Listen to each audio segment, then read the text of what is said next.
सर्वांना माझा नमस्कार.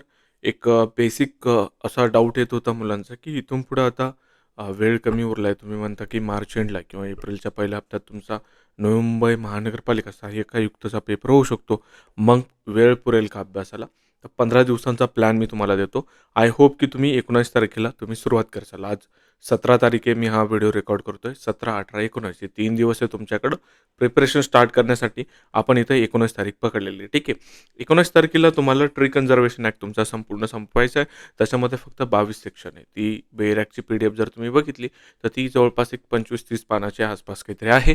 ठीक आहे. तर ते 22 सेक्शन तुम्हाला त्याच्यामध्ये संपवायचे. त्याच्यामध्ये तुम्हाला त्याचा प्रॉपर बेर ॲक्ट प्रॉपर रीड करायचा. त्याचे पी-वाय-क्यूज नाही आहे, पण एम-सी-क्यू तुम्ही त्याचे सोडू शकता. येस.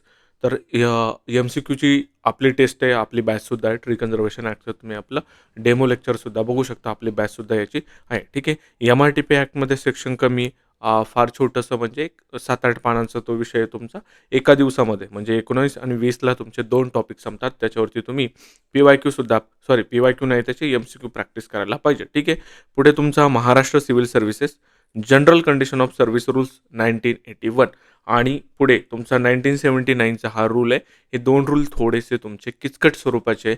हे तुम्ही त्याला खूप व्यवस्थित वेळ दिला पाहिजे. एक तर मोठेसुद्धा आहे ते खूप जास्त आणि त्याला प्रॉपर पद्धतीने तुम्हाला करावं लागणार आहे. ठीक आहे. समजून घ्यायला त्या किचकट गोष्टी, त्याच्यामध्ये डेफिनेशन वगैरे त्या गोष्टी तुम्हाला कन्सेप्च्युअल क्लॅरिटी त्याच्यामध्ये असणं गरजेचं आहे. ठीक आहे.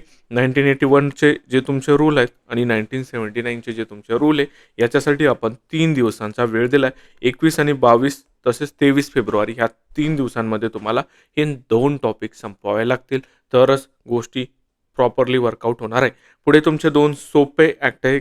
एक तुमचा राईट टू सर्व्हिस ॲक्ट आणि पुढे तुमचा राईट टू इन्फॉर्मेशन ॲक्ट असणार आहे. आता याचे एम-सी-क्यूसुद्धा अवेलेबल आहे. राईट टू सर्व्हिस ॲक्टवरती जवळपास एक 35 ते 40 तुमचे पी-वाय-क्यूज आहेत.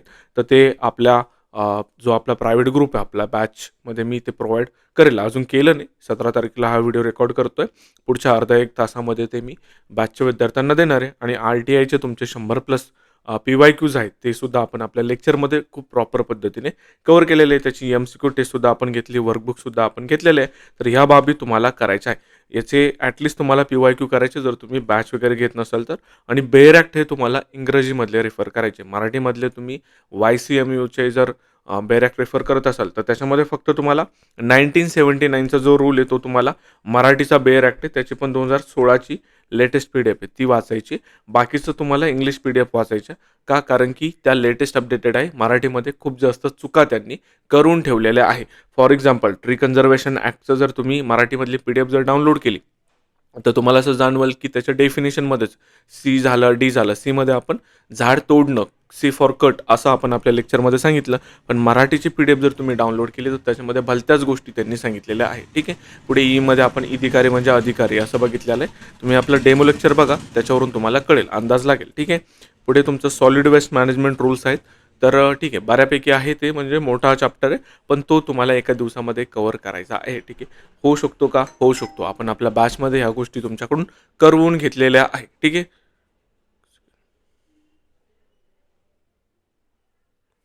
ठीक आहे. पुढे तुम्हाला अर्बन डेव्हलपमेंट स्कीम्स आहेत तुमच्या. त्यांनी स्पेसिफिकली सिलेबसमध्ये मेन्शन केलं, की जे तुमचं अर्बन डिपार्टमेंट आहे, नगर विकास विभाग यांच्या योजना त्यांनी सांगितलेल्या आहे. मग त्या तुम्हाला सेंट्रल आणि महाराष्ट्राच्या दोन्ही करायच्या. सेंट्रलमध्ये असा विभाग नाही तुमचा नगर विकास जो विभाग आहे तुमचा तो महाराष्ट्रामध्ये. सेंट्रलमध्ये तुमची अर्बन मिनिस्ट्री त्याच्या तुम्हाला योजना करायच्या. तर या महाराष्ट्राची जी नगर विकास विभाग आहे त्याच्यात त्यांनी 5 योजना त्यांच्या वेबसाईटवरती दिल्या. त्या आपण प्रॉपरली पद्धतीने घेतल्या. याचं एक डेमो लेक्चरसुद्धा मी टाकलं. त्याच्यामध्ये 2-3 तुमच्या योजना कव्हर झालेल्या असतील. ठीक आहे. सेंट्रलच्या तुम्हाला 10 ते 12 योजना त्या जी तुमची अर्बन मिनिस्ट्री त्याच्यावरती त्यांनी दिल्या तेवढ्या तुम्हाला खूप प्रॉपर पद्धतीने करायच्या आहे. त्याच्यावरती तुम्हाला एम-सी-क्यूसुद्धा सोडवायचे आहे. जर तुम्ही स्कीमचे एम-सी-क्यू सोडवले नाही तर तुम्हाला मग त्याचे स्ट्रेस पॉईंट कळणं खूप डिफिकल्ट जाणार आहे. ह्या सगळ्या गोष्टी म्हणजे 9 दिवसांचा प्लॅन आपण याच्यामध्ये कव्हर केला. काय काय बघितलं? ट्री कन्झर्वेशन ॲक्ट, दुसऱ्या दिवशी आपण एम-आर-टी-पी केला, नंतर आपण 81 आणि 79चा रूल केला. 4 गोष्टी तर बघितल्या. नंतर 5वं आपण राईट टू सर्व्हिस ॲक्ट, 6वा तुमचा आर-टी-आय, 7वं तुमचं सॉलिड वेस्ट मॅनेजमेंट रूल होतं आणि 8वी गोष्ट होती तुमची अर्बन डेव्हलपमेंट स्कीम. या 8 टॉपिक तुमचे 9 दिवसामध्ये कव्हर होणार आहे. आता असं कधीच होणार नाही, की तुम्ही 9 दिवस हे प्लॅन केलं आणि तुम्ही लगेच 100% एक्झिक्यूट केलं. थोडंसं मागं काहीतरी तुमचं खरकटं उरणार आहे. ते खरकटं म्हणजे काय, की ठीक आहे तुमचं काहीतरी बॅकलॉग लागले. ते बॅकलॉग कव्हर करण्यासाठी तुम्हाला इथे मी 28 तारखेला 1 दिवसांचा बफर पिरियड देत आहे. हा महत्त्वाचा असतो. जर तो तुम्ही घेत नसाल, तर तुम्ही मग काहीतरी प्लॅनिंगमध्ये चुकीचं करत आहात. ठीक आहे. या गोष्टी सगळ्या तुमच्या प्लॅन पाहिजे. आपल्या बॅचमध्ये ह्या गोष्टी आपण करून घेतलेल्या आहेत. ठीक आहे. आपल्या बॅचमध्ये डिझास्टर मॅनेजमेंटच्या नोट्ससुद्धा मी प्रोव्हाईड केल्या आणि तुमचा महाराष्ट्र म्युनिसिपल कॉर्पोरेशन ॲक्ट याच्या नोट्स आणि लेक्चर्स आपल्या बॅचमध्ये बाकी आहे. डिझास्टर मॅनेजमेंटचे लेक्चरसुद्धा 17-18 तारखेला होण्याची शक्यता आहे. ठीक आहे. मी तुम्हाला जे बॅचमध्ये जेन्युइनली चालू आहे त्या गोष्टी इथं सांगत असतो. ठीक आहे. बाकी तुम्हाला 11 आणि 12 तारखेला रिव्हिजनसाठी वेळ ठेवायचा. RT-RTS सर्व्हिस रूल झाले तुमचे 1981चे आणि सॉलिड वेस्ट मॅनेजमेंट रूल 2016 ह्या बाबी तुम्हाला एका दिवसामध्ये रिव्हिजन करायच्या आहे. पुढे तुम्हाला सेकंड दिवस जो असणार आहे तुमचा 2 मार्च त्या तारखेला तुम्हाला 1979चे रूल, MRTP, ट्री ॲक्ट आणि अर्बन स्कीम्स ह्या रिव्हिजन करायच्या आहे. ठीक आहे. 1 आणि 2 मार्चला तुमचं रिव्हिजनसुद्धा झालं. नंतर तुम्हाला 3 तारखेला डिझास्टर मॅनेजमेंट हा टॉपिक कव्हर करायचा. आपल्या बॅचमध्ये जवळपास 70 पेजेसच्या नोट्स मी विद्यार्थ्यांना दिलेल्या आहेत. त्याच्यामध्ये खूप कॉम्प्रिहेन्सिव्ह पद्धतीने त्या आपण गोष्टी कव्हर करणार आहोत.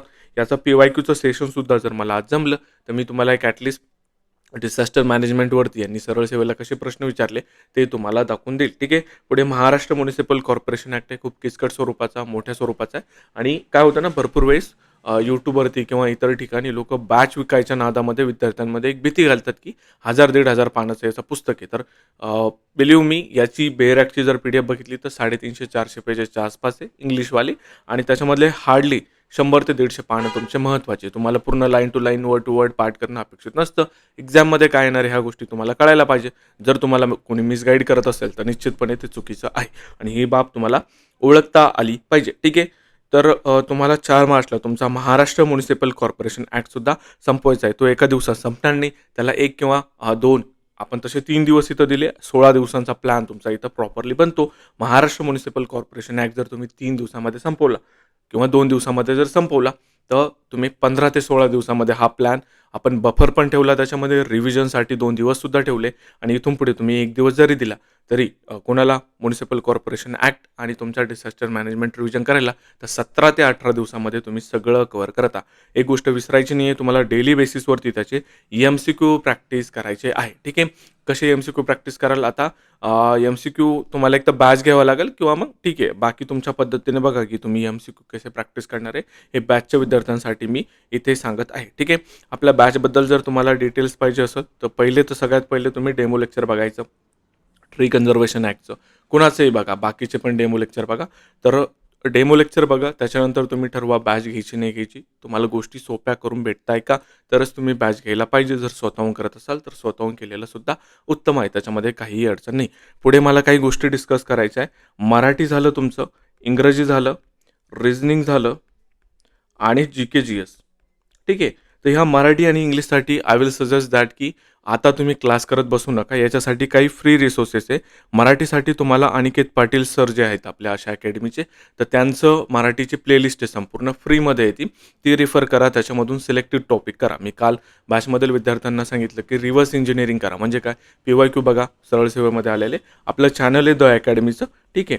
द अकॅडमीचं आपलं टेलिग्रामवरती चॅनल आहे किंवा ॲनॉनॉमस MPSC ॲस्पिरंट असं सर्च करायचं. तिथे तुम्हाला हे सरळ सेवाचे झालेले PYQ सापडतील किंवा मग 75,000 मेगावरती जे तुमचं टेलिग्रामचं चॅनल आहे, तिथून पेपर डाउनलोड करायचे, PYQ बघायचे आणि जर तुम्हाला एखादा टॉपिक अवघड जात असेल, तर तुम्ही तो त्या सरांच्या, अनिकेत पाटील सरांचे ते व्हिडिओ बघायला पाहिजे. इंग्रजीसाठी सुद्धा मी तुम्हाला सजेस्ट करेल की क्लास लावू नका. सोपी गोष्ट एवढी आहे की राणी मॅडम ज्या आहेत आपल्या यूट्यूबवरती आहेत, राणी मॅडम सर्च करायचं आणि त्यांचं 10 तासांचं सेशन आहे. त्याच्यामध्ये ते 60 रूल्स ऑफ ग्रामर कव्हर करतात. ते 10 तासांचं तुम्ही ते सेशन बघायला पाहिजे. बाकी तुम्ही PYQ सोडवले पाहिजे. बाकी तुम्ही किती म्हणजे 100 लेक्चर जरी केले तरी तुमचं तेवढं कव्हर होणार नाही जेवढं तुम्ही PYQ कव्हर केल्याने होणार आहे. PYQच्या बाबतीत मी अजून एक गोष्ट सांगतो की PYQ कसं करायचा, PYQ बघायचा, त्याला तुम्हाला AIला द्यायचं आणि AIच्या स्वरूपातून त्याचे रूल जाणून घ्यायचे आणि त्या गोष्टी तुम्हाला नोट डाऊन करून ठेवायच्या आहे. पण याला वेळ लागू शकतो. त्याच्यामुळे गोष्टी तुम्हाला खूप प्रॉपर प्लॅनिंग पद्धतीने करायच्या आहे. रिझनिंगसाठी फक्त तुम्हाला PYQ प्रॅक्टिस करायचे, जेवढे करता येईल तेवढे. मी बॅचच्या विद्यार्थ्यांना जवळपास 200 ते 400 PYQ डेली बघण्याचं किंवा सोडवण्याचं टार्गेट दिलेलं आहे. ठीक आहे. आणि GK-GSसाठी सुद्धा तुम्हाला PYQ करायचे आहे. याच्यामध्ये करंट अफेअरचा पार्ट जर झाला, तर MPSC जे करतात त्यांनी सिम्प्लिफाईड किंवा परिक्रमा वापरा. जे MPSC करत नाही त्यांनी इंडोलॉगस नावाचं एक चॅनल आहे यूट्यूबवरती आणि टेलिग्रामवरती सुद्धा. यूट्यूबवरती यांचे मागचे 1 वर्षाचे डेली मंथली बेसिसवरती ते लेक्चर घेता. 1-1.5 तासाच्या आसपास काहीतरी लेक्चर असतं त्यांचं. ते लेक्चर करायची, त्यांची PDF टेलिग्रामवरून त्यांच्याच ग्रुपवरून डाउनलोड करायची आणि त्याला रिव्हिजनसाठी वापरायचं. असं तुमचं 15 तासाच्या आत तुमचं करंट अफेअर होतं. ज्या गोष्टी विद्यार्थी हितांसाठी असतात त्याच गोष्टी आपण इथं बोलत असतो. बॅच विकण्यासाठी आपण ह्या गोष्टी बोलत नाही आणि ही PDF तुम्हाला आपल्या टेलिग्राम चॅनलला अवेलेबल असेल. टेलिग्राम चॅनल जर तुम्हाला बघायचं असेल तर ॲनोनामस MPSC ॲस्पिरंट हे सर्च करा टेलिग्रामवरती. तुम्हाला ही PDF आपल्या त्या ग्रुपवरती भेटेल. ग्रुपचं नाव आता मी दी अकॅडमी असं केलेलं आहे. ठीक आहे. आणि तुम्हाला जर बॅच घ्यायची असेल आपली तर डेमो लेक्चर बघू शकता. मागच्या काही लेक्चरमध्ये मी बॅचच्या डिटेल्ससुद्धा तुम्हाला सांगितलेल्या आहे. आणि पुढच्या लेक्चरमध्ये ना तुम्हाला हे मराठी, इंग्लिश, रिझनिंग आणि GKबद्दल मी तुम्हाला जास्त डिटेल पद्धतीने जर मला सांगता आलं तर सांगायचा प्रयत्न करतो. But I will suggest that की आता मराठीचे पूर्ण 70 लेक्चर करणं, इंग्रजीचे 100 लेक्चर करणं हा टाईम तुमच्याकडे नाही आहे. इथून पुढे हार्डली 35 ते 40 दिवसामध्ये तुमची एक्झाम होणार आहे. पुढच्या 15 दिवसामध्ये कोणत्याही परिस्थितीमध्ये तुम्हाला तुमचं टेक्निकल संपवायचं आहे. 60 क्वेश्चन तुमचे तिथं रेडी असले पाहिजे. ठीक आहे. सोबतच तुम्हाला जवळपास 200 ते 300 प्रश्न हे डेली बेसिसवरती PYQचे बघायचे आहे. तरच तुम्ही कॉम्पिटिशनमध्ये टिकणार आहे. नाहीतर मग काही खरं नाही. फॉर्म भरला आणि पेपरला गेले असल्या गोष्टीमध्ये पडायचं नाही. ठीक आहे. अभ्यास करायचा प्रॉपर पद्धतीने. हा 15 दिवसांचा प्लॅन तुम्हाला या चॅनलवरती मी आता अपलोड करून टाकेल. बाकी बॅचचं जर तुम्हाला अजून काही डिटेलमध्ये काही डाऊट्स वगैरे असेल तर मागचे लेक्चर माझ्या चॅनलवरती ते बघू शकता किंवा माझा हा नंबर आहे त्याच्यावरती तुम्ही मेसेज करू शकता. ठीक आहे.